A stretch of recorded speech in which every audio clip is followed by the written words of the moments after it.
The budget for fiscal year 2026 will contain the highest budget education in history.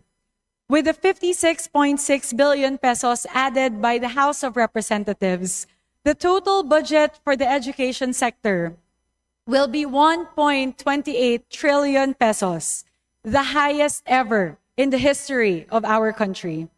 This is the first time ever in our history that we have breached the 4% international benchmark. Ipinagmamalaki naman ng House Committee on Appropriations Chairperson na ang 2026 budget ang may pinakamalaking inilaang pondo para sa sektor ng edukasyon. 12 kongresista ang bumoto ng no o hindi pabor sa pagpasa ng 6.793 trillion pesos na panukalang pambansang pondo sa susunod na taon o ang House Bill No. 4058, ang General Appropriations Bill for Fiscal Year 2026.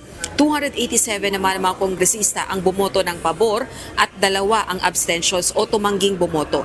Ibig sabihin, pasado na ng Kamara sa ikatlo at huling pagbasa ang panukalang pambansang pondo para sa 2026.